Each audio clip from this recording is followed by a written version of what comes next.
ನಮಸ್ಕಾರ. ಸತ್ಯ ಸರಸ್ವತಿ ಅಡುಗೆ ಮನೆಗೆ ಸ್ವಾಗತ. ನಾನು ಭಾರ್ಗವಿ. ಇವತ್ತು ತಿಳಿ ಸಾರಲ್ಲಿ ರಾಗಿ ಅರಳಿಟ್ಟು ಕಲಿಸ್ತಿದ್ದೀನಿ. ಅದಕ್ಕೆ ಏನೇನು ಬೇಕು ಅಂದರೆ ರಾಗಿ ಅರಳಿಟ್ಟು, ಅದು ನಾವು ಇಂದ್ರಾ ಬ್ರ್ಯಾಂಡದು ತೊಗೋತೀವಿ. ರಾಗಿ ಅರಳಿಟ್ಟು 1 ಕಪ್ಪು, ಸರಿ 1.5 ಕಪ್ಪು ತಿಳಿ ಸಾರು, ಅದು ತಿಳಿಯಾಗೇ ಇರಬೇಕು. ಸರಿ, ತಿಳಿ ಸಾರು ತೊಗೊಂಡಿದ್ದೀನಿ.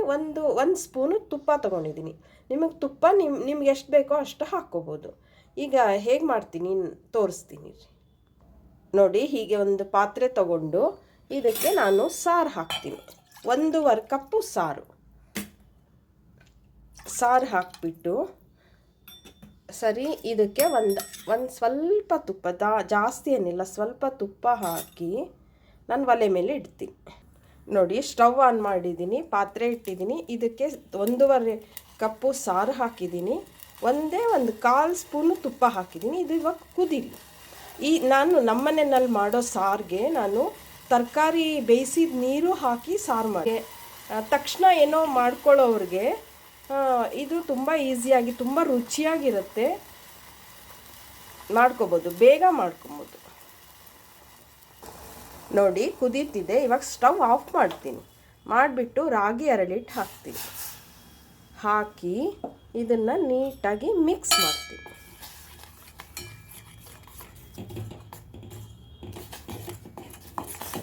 ನೋಡಿ, ಈ ಥರ ಉಂಡೆ ಥರ ಆಗುತ್ತೆ, ತುಂಬ ಹದವಾಗಿರುತ್ತೆ. ಇವಾಗ ನಾನು ಇನ್ನೊಂದು ಬೌಲ್ಗೆ ಹಾಕೋತೀನಿ. ನೋಡಿ, ರಾಗಿ ಅರಳಿಟ್ಟು ಇದು ಆಯಿತು. ಅದು ಹದ ತೋರಿಸ್ತೀನಿ. ನೋಡಿ ಎಷ್ಟು ಸಾಫ್ಟಾಗಿದೆ. ನಿಮ್ಗೆ ಹೀಗೆ ಇದನ್ನು ಸುಮ್ಮನೆ ಬಾಯಲ್ಲಿ ಹಾಕ್ಕೊಂಡು ಚಪ್ಪರಿಸಿದ್ರೆ ನಿಮಗೆ ನೀಟಾಗಿ ಕರಗಿಬಿಡತ್ತೆ. ಸರಿ, ನೋಡಿ, ಇದಕ್ಕೆ ಒಂದು ಸ್ವಲ್ಪ ತುಪ್ಪ ಹಾಕಿ ತಿಂದರೆ ಎಷ್ಟು ಚೆನ್ನಾಗಿರುತ್ತೆ ಅಂದರೆ, ಈಸಿಯಾಗಿ ಮನೆಯಲ್ಲಿ ಮಕ್ಕಳಿಗೆ, ವಯಸ್ಸಾದವ್ರಿಗೆ, ಎಲ್ಲರೂ, ಬ್ಯಾಚುಲರ್ಸ್ಗೆ ತುಂಬ ಚೆನ್ನಾಗಿರುತ್ತೆ.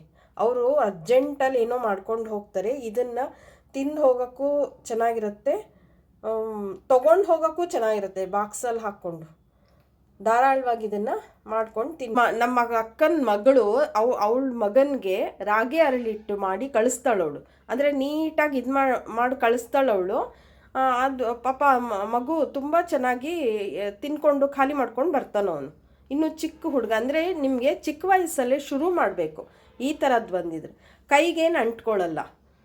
ಅದು ಏನಪ್ಪ ಒಂಥರ ಮೆತ್ತಗಿದೆ ಆ ಥರನೂ ಇಲ್ಲ. ನಿಮ್ಗೆ ಈ ತಿಳಿ ಸಾರಲ್ಲಿ ನಾನು ರಾಗಿ ಅರಳಿಟ್ಟು ಕಲಿಸಿದ್ನಲ್ಲ, ಹೇಗೆ ಅನ್ನಿಸ್ತು ನಿಮಗೆ? ನಮ್ಮ ಅತ್ತೆ ಮಾತಾಡ್ತಾರೆ. ಚೆನ್ನಾಗಿರುತ್ತೆ, ತುಂಬ ಚೆನ್ನಾಗಿರುತ್ತೆ.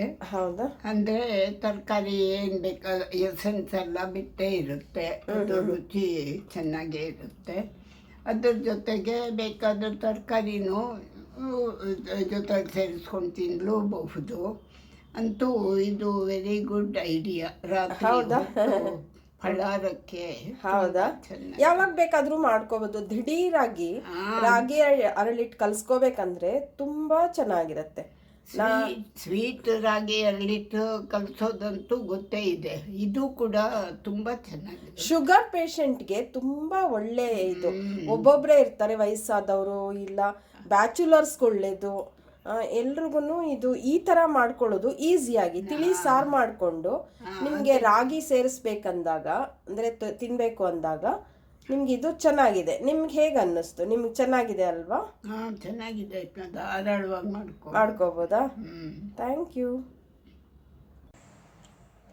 ನೋಡಿ, ಮಕ್ಕಳಿಗೆ ಈ ಥರ ಶೇಪಲ್ಲಿ ಮಾಡಿ ಕಟ್ ಮಾಡಿ, ಈ ಥರ ನಿಮ್ಗೆ ರೌಂಡ್ ಶೇಪಲ್ಲಿ, ಇಲ್ಲ ಡೈಮಂಡ್ ಶೇಪು, ಏನೋ ಈ ಥರ ಅದನ್ನು ಮುಟ್ಟಿದ್ರೆ ನಿಮಗೆ ಮೆತ್ತಿಗೆ ಏನೂ ಆಗಲ್ಲ, ಕೈಗೆ ಅಂಟ್ಕೊಳ್ಳುತ್ತೆ, ಆ ಥರ ಏನೂ ಇಲ್ಲ, ನೀಟಾಗಿ ತಿನ್ನಬಹುದು.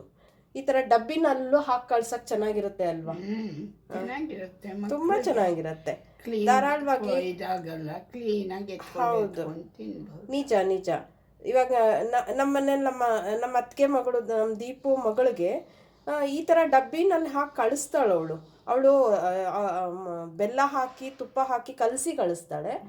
ಸರಿ, ಈ ಥರ ಸಾರಲ್ಲಿ ಕೂಡ ಮಾಡಿ ಕಳಿಸ್ಬೋದು ಧಾರಾಳವಾಗಿ. ನಮ್ಮ ಫುಡ್ ಇದು ರಾಗಿ, ಅದರಲ್ಲಿ ಐರನ್ನು, ಕ್ಯಾಲ್ಶಿಯಂ ಎಲ್ಲ ಇರೋದ್ರಿಂದ ಮಕ್ಕಳಿಗೆ ಒಂದು ಒಳ್ಳೆ ಫುಡ್ಡು ಕೊಟ್ಟಂಗೆ ಆಗುತ್ತೆ.